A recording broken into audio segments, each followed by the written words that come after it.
Welcome to Revenge Coven, where betrayal meets its match and karma casts the final spell.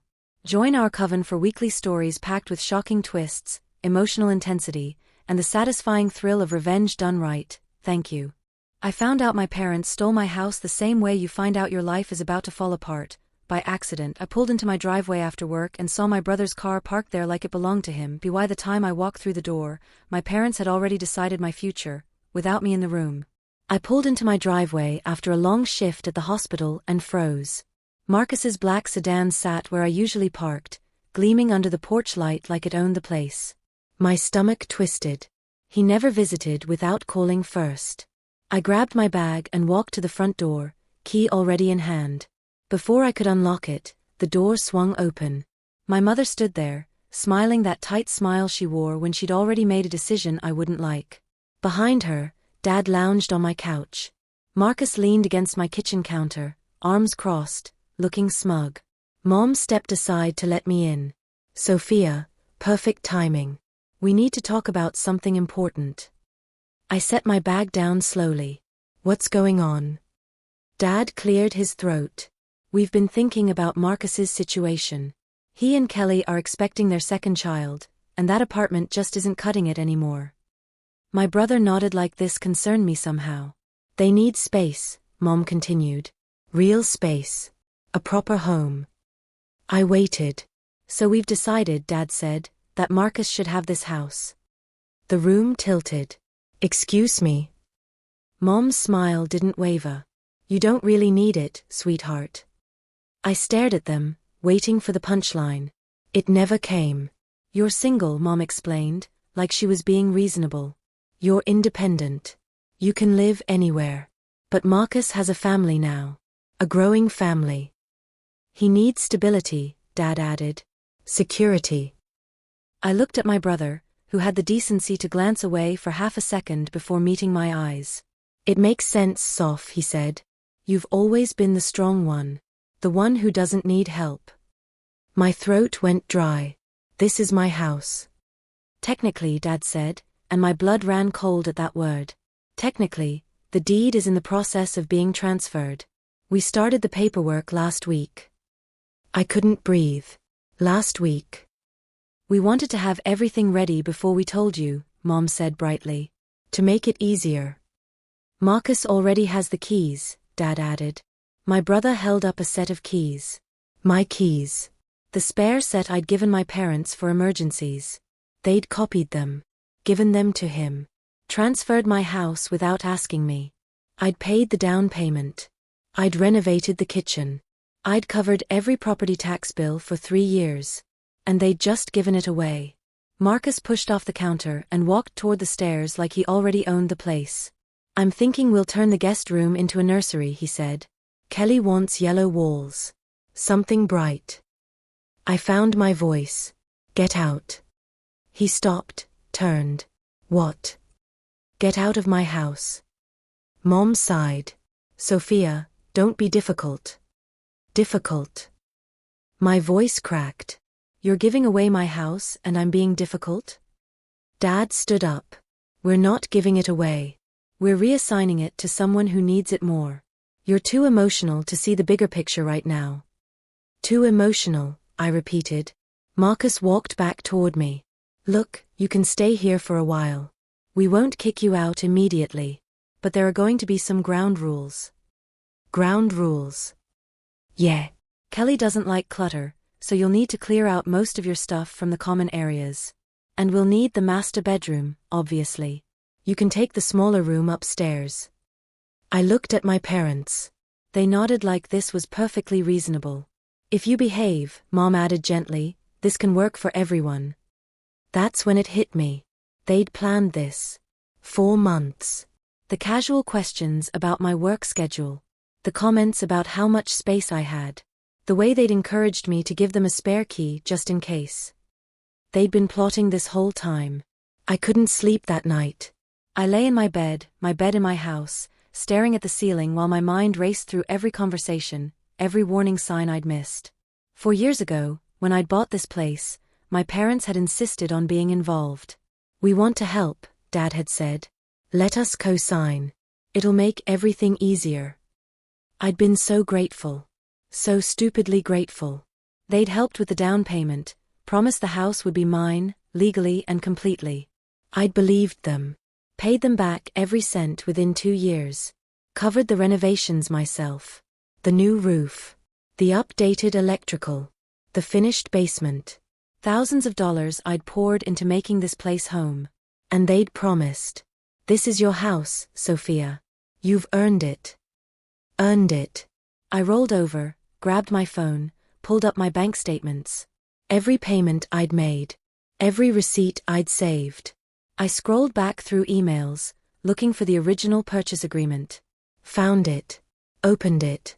Read through the fine print I'd skimmed 4 years ago. My name was there. Sophia Catherine Reynolds. But so were my parents' names. As trustees. I sat up. Trustees. Not owners. Trustees. Which meant the house was technically in a trust. Which meant they couldn't just transfer it. Could they? I needed answers. And I needed them before Marcus started painting nurseries. I called in sick the next morning. First time in 3 years. My supervisor sounded concerned, told me to rest, take care of myself. I promised I would. Then I grabbed every document I had related to the house, stuffed them in a folder, and drove to the law office downtown. The receptionist squeezed me in between appointments. Mr. Harrison can see you at 2. I sat in the waiting room for 90 minutes, going over everything again. The deed. The trust documents. The payment history. At 2:15, Gerald Harrison called me back. He was in his 60s, silver-haired, with a kind of calm demeanor that made you trust him immediately. I laid it all out. The surprise announcement. The transferred deed. The fact that my parents had started paperwork without telling me. He listened without interrupting, taking notes. When I finished, he sat back and read through the documents I'd brought. 5 minutes passed. 10. Finally, he looked up. Ms. Reynolds, he said slowly, do your parents understand how trusts work? I don't know. I barely understand how they work. He smiled, but it wasn't a happy smile. Then let me explain something. This house is held in an irrevocable trust with you as the sole beneficiary. Your parents are trustees, which means they manage it on your behalf. But they can't transfer it. They can't sell it. They certainly can't give it to your brother. I stared at him. They can't. No. They made a very big mistake. Mr. Harrison leaned forward. The trust your parents set up, presumably to help you avoid certain taxes or probate issues, actually protects you. They have administrative authority, but you have beneficial ownership. Do you understand what that means? I shook my head. It means the house is legally yours. Not theirs to give away. Any transfer they attempt without your explicit written consent is void. The relief hit me so hard I nearly cried. So the deed transfer isn't valid. Won't be valid. Can't be valid unless you sign off on it, which I assume you haven't. I haven't signed anything. Then your brother has no claim. Your parents have no authority to transfer the property. I sat back, processing. What do I do now? Mr. Harrison folded his hands. That depends. Do you want to be nice about this, or do you want to be correct? I thought about Marcus measuring my guest room for a nursery. About my mother's tight smile. About Dad saying I was too emotional. I want to be correct, I said. Then we need to act quickly before they file anything official. I'll draft a cease and desist letter to your parents and your brother, asserting your sole ownership. We'll also file a formal declaration with the county recorder's office clarifying the trust structure. How long will that take? I can have it ready by tomorrow morning. I nodded. Do it. He smiled. One more thing, Ms. Reynolds. This is going to upset them. Are you prepared for that? I thought about it. Yes, I said. I am. I went home and acted like nothing had changed. Marcus was there again, walking through rooms with Kelly, pointing out where furniture would go. My mother sat at my kitchen table, flipping through paint samples. I smiled. Said hello. Grabbed a water from the fridge. We're thinking sage green for the living room, Kelly said. Something calming. Sounds nice, I said. Mom looked up, surprised. You're being very mature about this, Sophia. I've had time to think, I lied. Maybe you're right. Maybe Marcus does need this more than me. Her whole face lit up. I'm so glad you see it that way. Dad walked in from the garage. Have you started looking at apartments? Not yet, I said. I'm taking my time. No rush, right? Marcus grinned. No rush. We won't kick you out overnight. I appreciate that. I finished my water, excused myself, went upstairs. In my room, I pulled out my laptop and started documenting everything. Every conversation. Every time they'd walked through my house like it was already theirs. Every paint sample. Every measurement. I screenshot text messages from Marcus about his house. I saved voicemails from my mother talking about the transition. I built a file. Evidence. Proof. By the time Mr. Harrison's cease and desist letter arrived tomorrow, I'd have a complete record of their arrogance. And I'd be ready. That evening, I sat at dinner with them. My parents had brought takeout, acted like we were celebrating. To new beginnings, Dad said, raising his glass. Marcus clinked his glass against Dad's. To family. I raised mine too. Smiled. Drank. Listened as they talked about their plans. The renovations they'd make. The furniture they'd buy. How Kelly wanted to host Thanksgiving this year in the new house. My mother reached over, squeezed my hand. I'm proud of you for handling this so well. Thanks, Mom. You're going to be fine, she continued. You've always been the independent one. You don't need all this space anyway. You're right, I agreed. Dad looked relieved. See? This is what family does.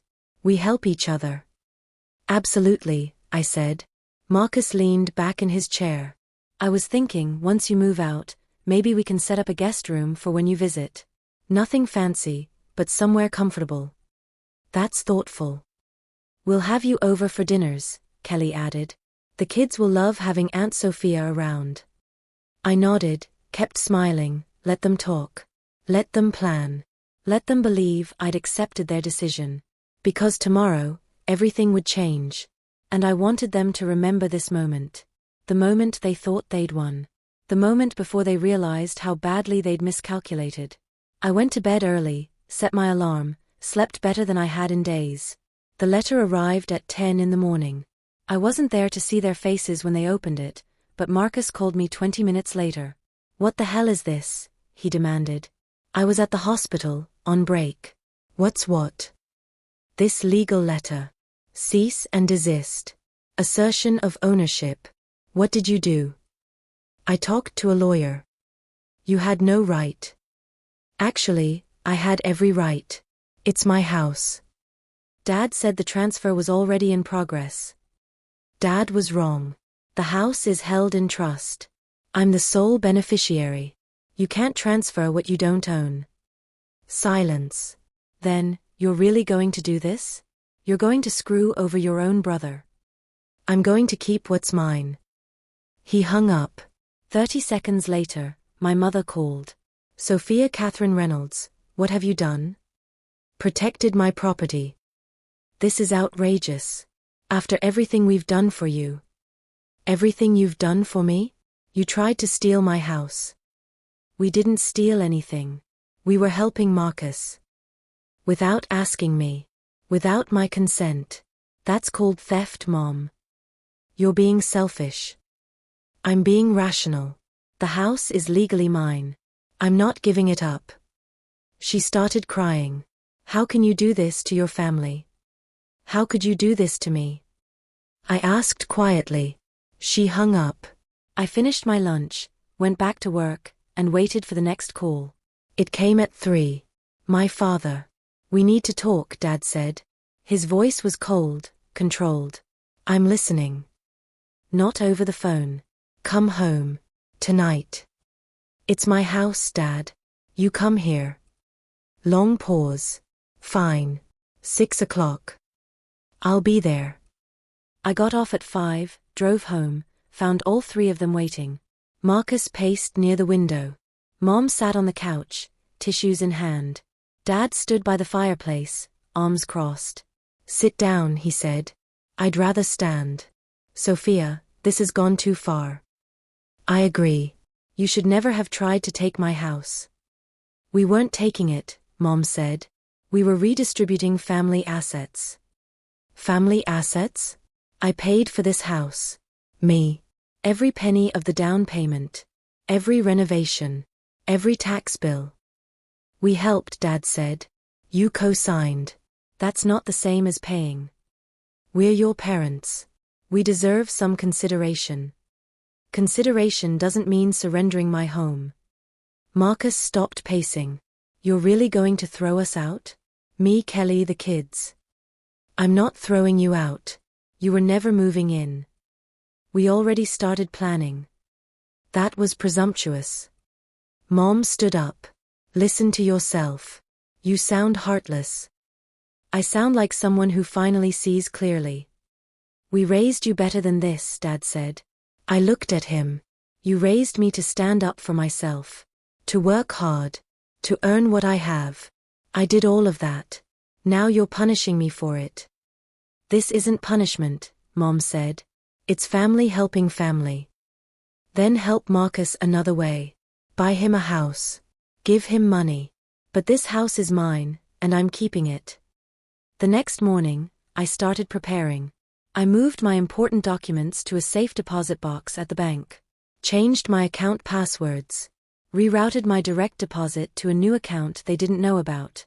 I called the utility companies, made sure everything was solely in my name. Called the insurance company, updated my policy. Every legal tie they had to this house, I cut. Mr. Harrison called midday. "The county recorder's office has been notified. Your ownership is officially clarified. If your parents try to file any transfer documents, they'll be rejected." "Good. There's something else. Your father called my office this morning. Demanded I drop you as a client." "What did you say?" "I told him attorney-client privilege is sacred and hung up." I smiled. "Thank you." "Be prepared, Ms. Reynolds. They're going to escalate." "I know. Do you want to pursue a restraining order?" I thought about it. "Not yet. But if they keep pushing, maybe." "Let me know. I'm here." I hung up, sat at my kitchen table, the same table where my mother had looked at paint samples 3 days ago. My phone buzzed. A text from Marcus. "You're making a huge mistake."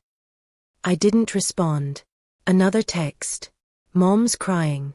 She can't believe you'd betray us like this." Still didn't respond.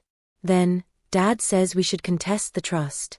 Say you manipulated them into setting it up." I screenshot that. Sent it to Mr. Harrison with a note. "Evidence of potential fraud claims." He replied immediately. "Documented. Keep saving these." 3 days later, Mr. Harrison filed the official paperwork. A formal declaration asserting my sole ownership and terminating any implied occupancy rights my parents might have claimed as trustees. The document was thorough, legal, ironclad. He had it served to all 3 of them. My parents. My brother. At the same time. I wasn't there for that either, but Kelly called me, hysterical. "Do you know what you've done? Marcus is devastated. I've protected what's mine. You've ruined everything. We were counting on this." "You were counting on something that was never yours." His parents promised. They promised something they couldn't deliver. She hung up. That evening, I came home to find my parents' car in the driveway. I parked on the street, walked up, unlocked my door. They were sitting in the living room. Waiting. "How did you get in?" I asked. "We still have a key," Mom said. "Not anymore." I held out my hand. "Give it to me." Dad stood. "Sophia, we need to resolve this." "There's nothing to resolve. The house is mine. You have no legal claim. End of discussion." "You're humiliating us," Mom said. "You humiliated yourself by trying to steal from me." "We're your family." "Family doesn't betray family." Dad's face darkened. "If you don't drop this, there will be consequences." "Consequences? Like what? You'll disown me?" You already tried to take my house. What's left? They had no answer. I held out my hand again. The key. Now. Mom pulled it from her purse, threw it at me. It clattered on the floor. I picked it up, pocketed it. Leave. Don't come back unless I invite you. They left. For a week, silence. No calls. No texts. No surprise visits. I changed the locks anyway. Installed a security camera at the front door. Another at the back. Just in case. Work was busy, which helped. I threw myself into double shifts, extra hours, anything to keep my mind occupied. But at night, alone in my house, the quiet felt heavy. I'd won. Legally, definitively. But it didn't feel like victory. It felt like loss. Then Friday evening, my phone rang. Unknown number. I almost didn't answer. Hello? Sophia, it's Aunt Diane. My mother's sister. We hadn't spoken in years. Hi. I heard about what happened. Your mother called me very upset. I'm sure she did. She says you're refusing to help your brother. I'm refusing to give him my house. That's not the same thing. Silence. Then, she said you paid for everything yourself. I did. And they tried to transfer it without asking you? Yes. Another pause. That's not right. I blinked. What? What they did. It's not right. I told your mother that. You did. She didn't want to hear it. But I thought you should know, not everyone thinks you're the villain here. My throat tightened. Thank you. Family's complicated, Aunt Diane said. But you worked hard for that house. You deserve to keep it. We talked for 20 more minutes. She caught me up on her life, asked about mine, never once made me feel guilty. When we hung up, I felt lighter. Sunday morning, I was drinking coffee on my porch when Marcus pulled up. Alone this time. He got out slowly, hands in his pockets, walked up the steps. Can we talk? I gestured to the chair beside me. He sat. For a minute, neither of us spoke. I'm sorry, he said finally. I looked at him. For what? For going along with it. For acting like the house was already mine. For treating you like you didn't matter. Thank you. I was excited. Kelly and I, we're struggling in that apartment. When Mom and Dad said they could get us a house, I didn't ask questions. I should have. Yeah, you should have. He looked at his hands. I know it doesn't change anything. But I need you to know I didn't realize how much you'd put into this place. Mom and Dad made it sound like they'd paid for most of it. They lied. I know that now. What do you want, Marcus? He met my eyes. I want to fix this. Not get the house. I know that's over. But maybe fix us. That's going to take time. I know. And it's going to take you standing up to them. Telling them they were wrong.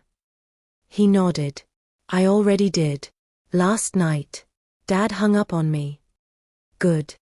Good. Yeah. It means you're finally seeing things clearly. He almost smiled. Kelly's pissed at me. She'll get over it. We sat there, brothers again, maybe not all the way, but closer than we'd been in weeks. 2 weeks later, my parents made their final attempt. They showed up unannounced Sunday afternoon. I saw them through the security camera, didn't answer the door. They knocked. Rang the bell. Knocked again. Finally, I opened it. Didn't invite them in. What do you want? Mom's eyes were red. We want to apologize. I waited. We handled this badly, Dad said. We should have talked to you first. Yes. You should have. We thought we were doing the right thing, Mom added. For Marcus. For the family. You thought wrong. Can we come in, please? I stepped aside. They entered, sat on the couch like guests, not like people who'd once held keys to this place. We talked to a lawyer, Dad said. He confirmed what yours said. The trust structure protects you. I know. We can't force you to transfer the house. I know that too. Mom leaned forward. But we're asking. As your parents. Please reconsider. Marcus really needs this. No. Sophia, no. I'm not giving up my house. Not for Marcus. Not for you. Not for anyone. You're being stubborn, Dad said. I'm being reasonable. You're the ones who can't accept reality. Mom started crying again. Please. We'll do anything. Anything except respect my decision, apparently. We're your family. Then act like it. Stop trying to take what's mine. Stop guilt-tripping me. Stop showing up here demanding things you have no right to. They stared at me. I think you should leave, I said quietly. They left. And this time, I knew they wouldn't be back. A month passed.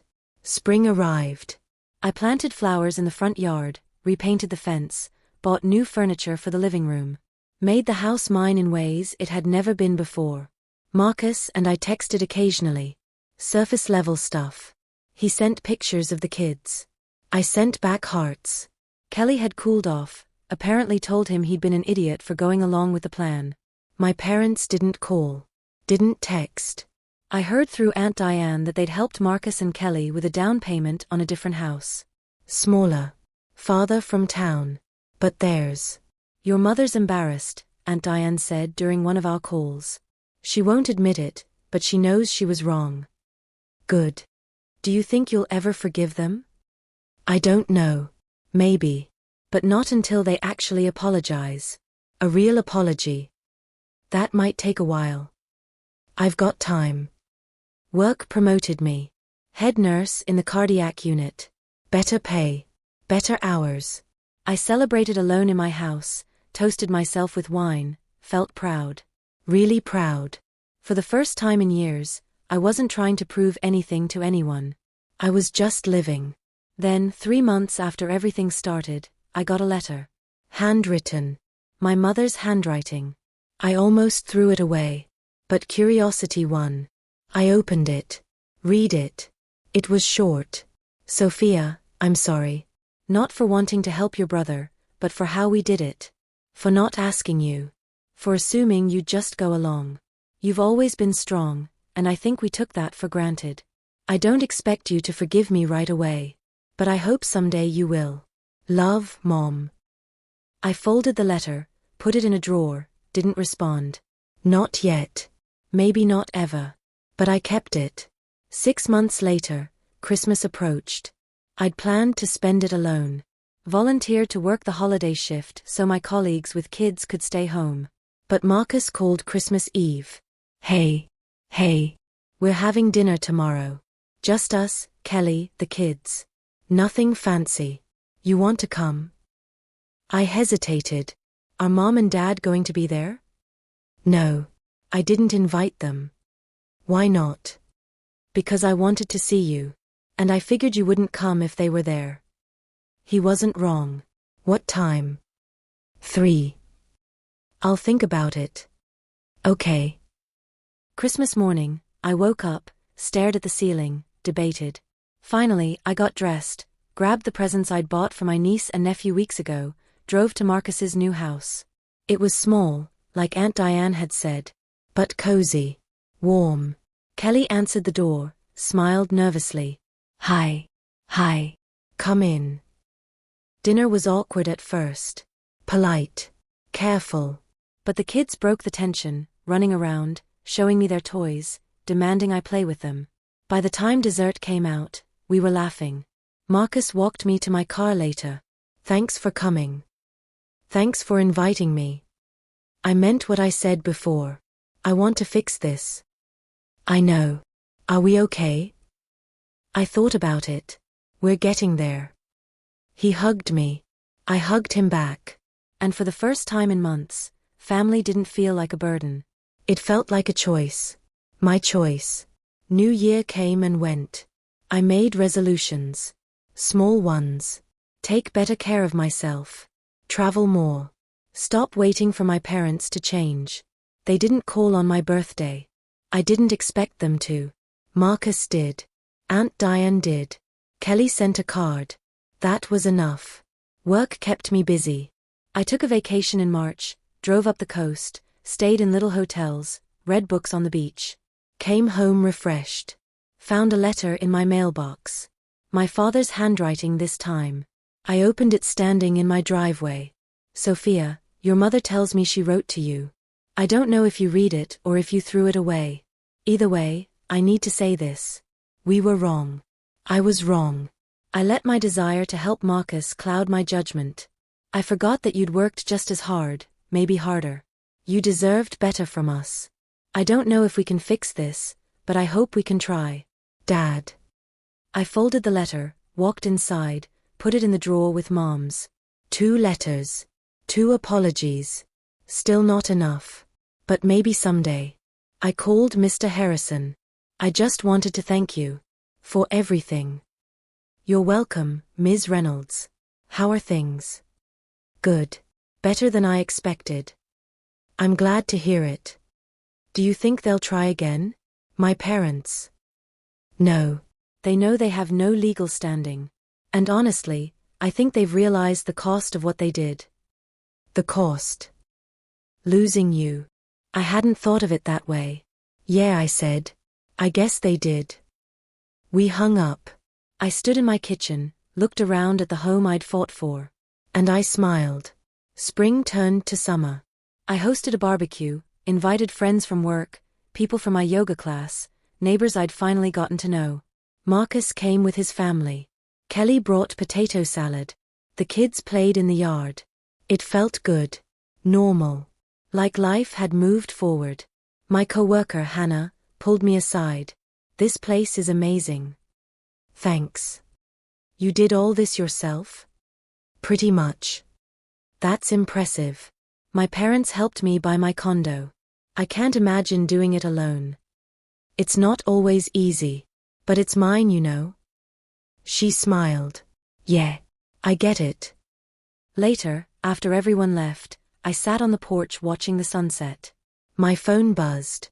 A text from an unknown number. I opened it. Hi Sophia.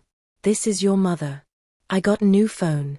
I don't expect you to respond. I just wanted you to know I'm thinking of you. Hope you're well. I stared at the message for a long time. Then I typed back. I'm well. Thank you. 3 dots appeared. Disappeared. Appeared again. I'm glad. That was it. No demands. No guilt. Just acknowledgement. I put my phone down, watched the sky turn pink and orange, felt something shift inside me. Maybe forgiveness didn't mean forgetting. Maybe it just meant letting go of the anger. I wasn't there yet. But I was closer. Fall arrived. Leaves turned gold and red. I raked them into piles, jumped in them like a kid, felt ridiculous and free. Marcus called one Saturday. Dad wants to see you. Why? I don't know. He asked me to ask you. Tell him to call me himself. He's afraid you'll say no. He's probably right. Pause. Will you think about it? I sighed. Yeah, I'll think about it. 2 days later, Dad called. Sophia. Dad.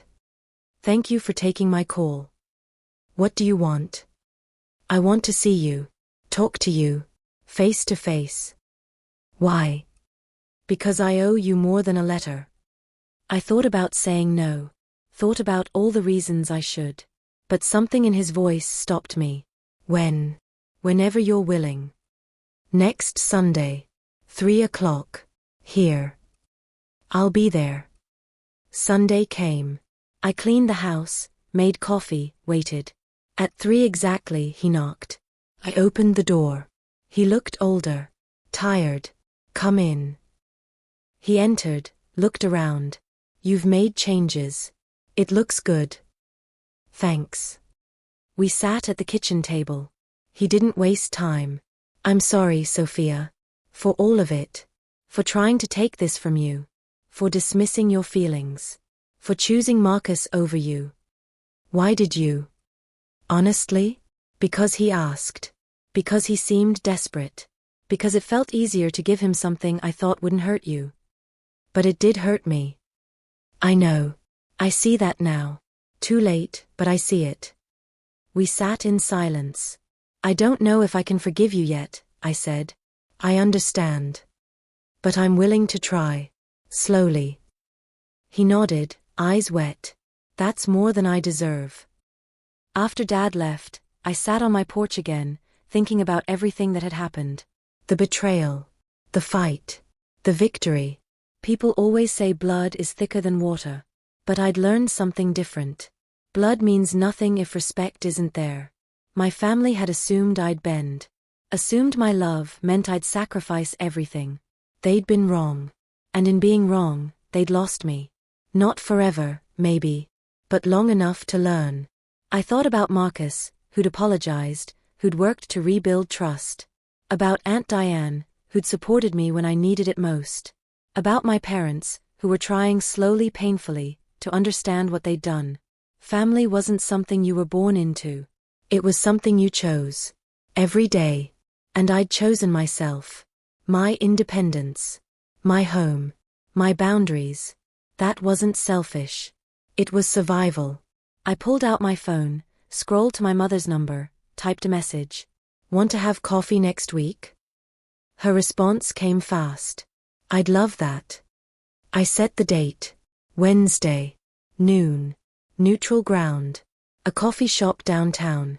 We'd see what happened. Maybe we'd find our way back to each other. Maybe we wouldn't. But I'd know I tried. On my terms. At my pace. In my house. The house I'd fought for. The house I'd kept. The house that was finally, completely, undeniably mine. Wednesday arrived. I met my mother at the coffee shop, ordered a latte, sat across from her at a small table by the window. She looked nervous. Older, like Dad had. Thanks for meeting me, she said. You're welcome. We talked carefully at first. Weather. Work. Safe topics. Then she took a breath. I've been seeing a therapist. I looked up. Really? Your Aunt Diane suggested it. Said I needed to understand why I made the choices I did. And I've learned a lot. About control. About fear. About how I treated you differently than Marcus. How? I expected you to be strong. To handle everything. I never stopped to ask if you wanted to carry that weight. My throat tightened. I didn't. I know.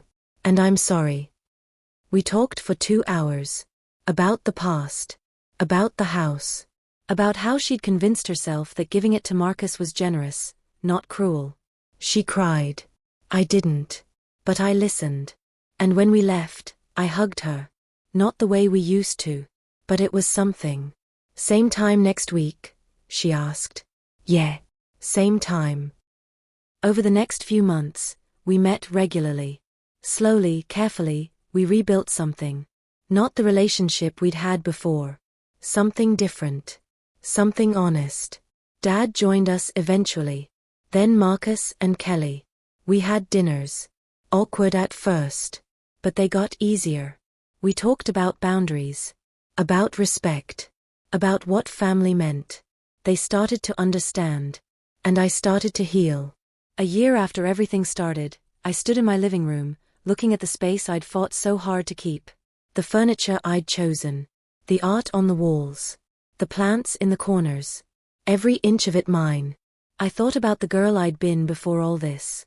The one who'd bent to keep peace. Who'd swallowed her feelings to avoid conflict. That girl was gone. In her place was someone stronger. Someone who knew her worth. Who demanded respect. Who refused to shrink. I didn't regret the fight. I didn't regret the distance. I didn't regret choosing myself. Because that choice had saved me. My phone buzzed. A text from Marcus. Game night at our place this weekend. You in? I smiled. I'm in. Family wasn't perfect. But it was trying. And so was I. I walked to the window, looked out at the street, the neighborhood I'd claimed as mine. The sun was setting, painting everything gold. I thought about the future. About the life I'd build here. About the peace I'd found. And I knew without question that I'd made the right choice. This house was mine. This life was mine. And I was never, ever giving it up. Years passed. I met someone. A kind man named Victor who respected my boundaries, loved my independence, never once suggested I give up what I'd fought for. We got married in my backyard. Marcus was my best man. My mother cried happy tears. My father walked me down the aisle. I'd laid myself. It felt right. Victor moved in, brought his books, his plants, his quiet presence. The house became ours, but in a way that honored what it had been. Mine first. Ours second. We talked about kids someday. About expanding the house. About growing old here. I thought about telling him the whole story. The betrayal. The fight. The victory. He knew pieces. But one night, sitting on the porch, I told him everything. He listened without interrupting. When I finished, he took my hand. You're the strongest person I know. I didn't feel strong. I felt terrified. That's what made it brave. I leaned against him, watched the stars appear. Do you think I was too harsh? No. I think you were exactly what you needed to be. That was enough. My parents visited sometimes. Respectful. Careful. They'd learned. Marcus and Kelly lived 2 towns over. We had dinner monthly. The kids called me Aunt Sophie. Life moved forward. Not perfectly, but honestly. And in the end, that was all I'd wanted. Honesty. Respect. A place that was mine. I had all 3. Sometimes people ask me if I regret how things went. If I wish I'd handled it differently. I tell them no. Because everything I did to survive. To protect what I'd built. To demand the respect I deserved. My parents tried to take my house. I evicted them from my life until they learned to value me. That wasn't cruelty. That was self-preservation. And it taught me something I'll never forget. Love without respect is just manipulation. Family without boundaries is just obligation. Home isn't a place someone gives you. It's a place you create. I created this. Every room. Every memory. Every moment of peace. And I'll defend it for the rest of my life. Not because I'm stubborn. Not because I'm unforgiving. But because I finally understand what I'm worth. And I refuse to settle for less. My name is Sophia Reynolds. I'm 37 years old. I own my house. And I'm never, ever apologizing for that again.